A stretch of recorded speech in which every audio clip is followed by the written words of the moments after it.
September 7వ తేదీ ఆదివారం రోజున జరగనున్న చంద్రగ్రహం నేపథ్యంలో బోధన పట్టణంలోని ప్రసిద్ధ శ్రీ ఏకచక్రేశ్వరి శివాలయంలో ప్రత్యేక పూజలు, భద్రతా చర్యలు చేపట్టారు.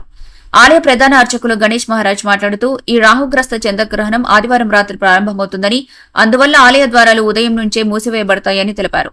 గ్రహణ సమయం పూర్తయ్యే వరకు ఆలయం భక్తులకు అందుబాటులో ఉండదని, భక్తులు ఇంట్లోనే జపాలు, ప్రార్థనలు చేయాలని సూచించారు.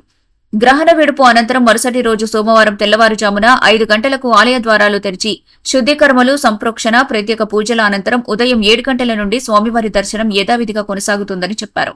అలాగే వినాయక నిమజ్జనం సెప్టెంబర్ 6వ తేదీన యథావిధిగా నిర్వహించబడుతుందని, దీనిపై ఎలాంటి అపోహలు పెట్టుకోవద్దని సార్వజనిక ఉత్సవ కమిటీ ఆలయ అర్చకులు భక్తులకు సూచించారు.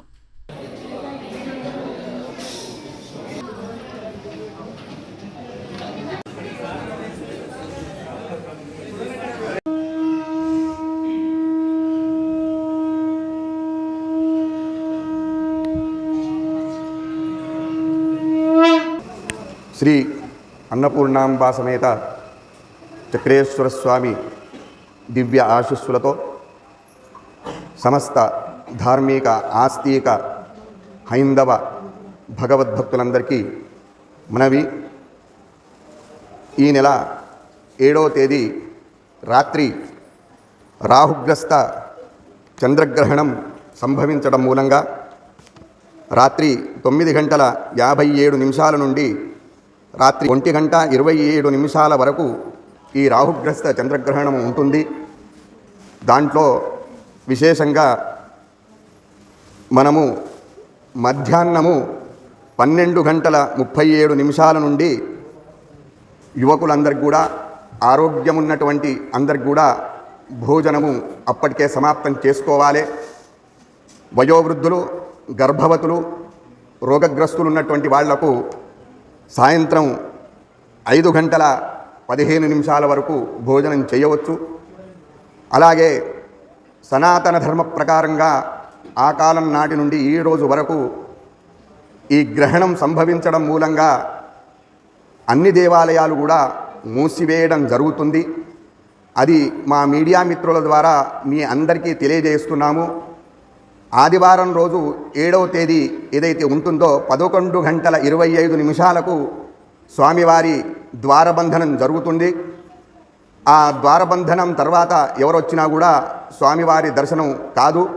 కాబట్టి ఈ మనవిని అందరూ కూడా గమనించవలసిందిగా కోరుతున్నాము.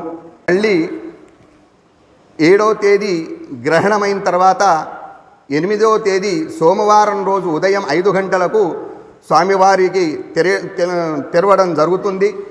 కాబట్టి భక్తులందరూ కూడా సోమవారం ఉదయం వచ్చి సంప్రోక్షణ కార్యక్రమం తర్వాత స్వామివారి దర్శనం తీసుకొని మనకి ఎటువంటివి కూడా ఈ గ్రహ బాధలు అన్నీ తొలగాలనే ఉద్దేశంతో ఇది చెప్పడం జరుగుతుంది. అందరూ కూడా సకాలంలో వచ్చేసి స్వామివారి కృపకు పాత్రలు కావాల్సిందిగా కోరుచున్నాం. అలాగే ఒక అపోహలో ఉన్నటువంటి విశేషమైనటువంటి సూచన, ఈ సంవత్సరం చంద్రగ్రహణం మూలంగా కొన్ని అనివార్య కారణాల వల్ల అందరికీ ఒక అపోహని సృష్టించడం జరిగింది. ఏమనగా గణేశ నిమజ్జన 9 రోజులు మాత్రమే, 11 రోజులు లేదు అని ఒక అపోహ జరిగినటువంటిది. అది మీరందరూ కూడా దాన్ని పరిగణలోకి తీసుకోకూడదు. సంవత్సరం ముందు నుంచే మన ప్రాంత ప్రభుత్వము విద్వత్సభను నిర్వహించి ఈ పండుగలు అన్నింటినీ కూడా, ఈ గ్రహణాదులు, పండుగలు అన్నింటినీ కూడా నిర్ణయం తీసుకున్న తర్వాతనే ప్రభుత్వము పంచాంగంలో మా యొక్క సిద్ధాంతుల ద్వారా వ్రాయడం జరుగుతుంది. సనాతన ధర్మ ప్రకారంగా ఈ పంచాంగంలో ఉన్నటువంటి విషయాలను మాత్రమే పరిగణలోకి తీసుకొని ఇతర అపోహలను ఏవి కూడా పట్టించుకోవద్దు. మన అందరికీ కూడా భక్తులకి మనవి, సంఘే శక్తి కలౌ యుగే అని ధర్మశాస్త్రం చెప్పింది. మనము సార్వజనిక ఉత్సవ కమిటీ వాళ్ళందరూ కూడా మీకందరికీ విన్నవించడం ఏమంటే, 6వ తేదీ మధ్యాహ్నము మనము ఇక్కడి నుంచి రథోత్సవము ప్రారంభం చేయటం జరుగుతుంది.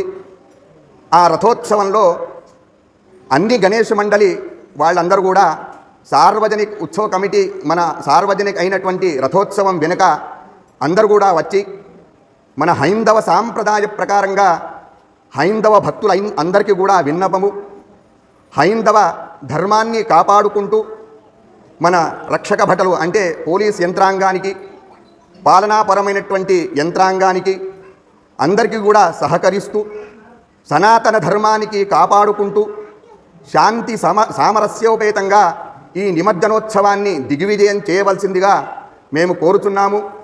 ఎటువంటి అపోహలకు దారి తీయకుండా మనమందరం కూడా వాళ్లకు సహకరించి మనమందరం కూడా ఆ వినాయకుడికి నిర్విఘ్నంగా నిమజ్జనోత్సవాన్ని చేసుకోవాలని మా మీడియా మిత్రుల ద్వారా మీ అందరికీ తెలియజేయడం జరుగుతుంది. కావున భక్తులందరికీ కూడా దీనికి సకాలంలో మనస్సులో తీసుకొని హైందవ సాంప్రదాయం అందరూ కూడా హైందవ భక్తులందరూ స్వామివారి రథోత్సవంలో పాల్గొనవలసిందిగా కోరుతున్నాం. మరిన్ని అప్డేట్స్ కోసం మా ఛానల్ని సబ్స్క్రైబ్ చేయండి.